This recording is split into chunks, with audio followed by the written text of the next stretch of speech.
Hello everyone, ఎలా ఉన్నారు అందరూ? ఇంకొక easy and simple one pot రెసిపీతో అయితే నేను మీ ముందుకు వచ్చేసాను. ఎంతో ఈజీ అండ్ సింపుల్ గా అయిపోయే వన్ పాట్ రెసిపీ రసం రైస్ అయితే నేను చేస్తున్నానండి.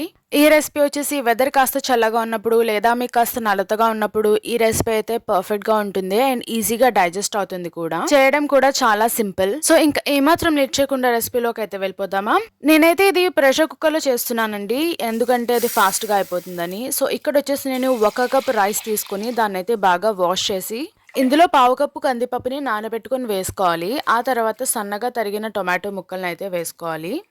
అండ్ మీ కారానికి సరిపడా పచ్చిమిరపకాయలు కూడా వేసుకోండి. ఇందులో మనం 1 కప్ రైస్ యాడ్ చేస్తున్నాం కదా, దానికి 2 కప్స్ వాటర్ వేసుకోండి.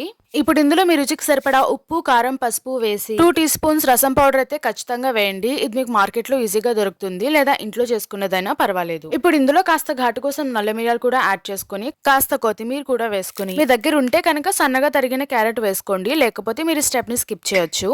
ఇప్పుడు కుక్కర్ మూత అయితే పెట్టేసి ఒక 4 విజిల్స్ వచ్చేంత వరకు మీడియం ఫ్లేమ్ మీద కుక్ అవనివ్వండి.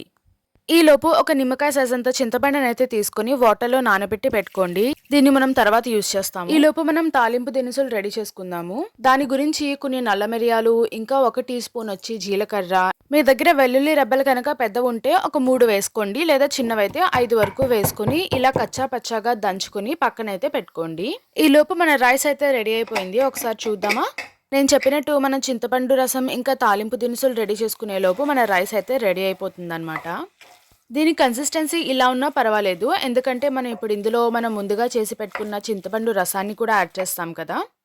సో మన చింతపండు రసాన్ని మొత్తం యాడ్ చేసేసి ఇంకా కాస్త వాటర్ కూడా యాడ్ చేయండి, ఎందుకంటే మన రసం రైస్ కదా చేస్తున్నాము, అది కాస్త జారుగా ఉంటేనే మనకి చాలా బాగుంటుంది అనమాట తినడానికి. ఇప్పుడు అంతటినీ ఒకసారి బాగా మిక్స్ చేసుకుని రైస్ కాస్త మెత్తపడేలాగా మీ దగ్గర పప్పు గుత్తుంటే దాంతో కాస్త మ్యాష్ చేసుకోండి కచ్చాపచ్చాగా. అండ్ అవసరం అనిపిస్తే ఇంకొద్దిగా వాటర్ యాడ్ చేసుకోండి. మనకి కన్సిస్టెన్సీ అన్నది ఇలా రన్నీగా ఉండాలన్నమాట, సూప్ లాగా.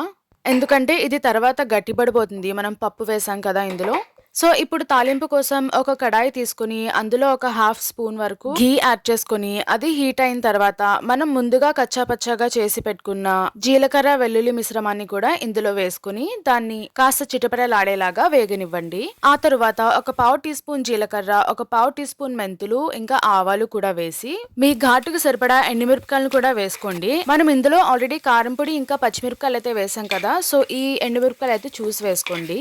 ఆ తర్వాత కాస్త కరివేపాకు ఇంకా ఇంగువను కూడా వేసి ఇంక మీరు స్టవ్ ఆఫ్ చేసేసుకొని ఈ తాలింపుని మీరు ముందుగా చేసి పెట్టుకున్న రసం రైస్ లోకి వేసుకుని అంతా ఒకసారి కలిసేలాగా బాగా మిక్స్ చేసుకోండి. అండ్ ఫైనల్ గా దించేసే ముందు ఒక చిన్న బెల్లం ముక్కనైతే ఖచ్చితంగా వేయండి. ఇది ఏం చేస్తుందంటే మనకి ఇందులో ఉన్న ఫ్లేవర్స్ అన్నిటిని కూడా న్యూట్రలైజ్ చేస్తుంది అనమాట. మనం పప్పు, చింతపండు అలాగే రసం పొడి కూడా యాడ్ చేసాం కదా, ఈ ఫ్లేవర్స్ అన్ని బాగా ఎన్హాన్స్ అవుతాయన్నమాట. సో అంతేనండి, మన రసం రైస్ అయితే రెడీ అయిపోయింది. చూసారా ఎంత సింపుల్ గా అయితే మనం చేసేసామో. దీనికి కాంబినేషన్ గా పెరుగు మిరపకాయలు ఇంకా అప్పడాలు, వడియాలు ఉంటే కనుక చాలా బాగుంటుందండి. సో ఇంకా ఏమాత్రం నేర్చుకుండా మీరు కూడా ఈ రెసిపీని ట్రై చేసి ఎలా అనిపించిందో నాకైతే కమెంట్స్ లో ఖచ్చితంగా మెన్షన్ చేయండి. అండ్ ఈ రెసిపీ కనుక మీకు నచ్చినట్టయితే లైక్, షేర్ అండ్ కమెంట్ చేయడం అయితే మర్చిపోవద్దు. అండ్ మరిన్ని వీడియోస్ గురించి సబ్స్క్రైబ్ టు మై ఛానల్.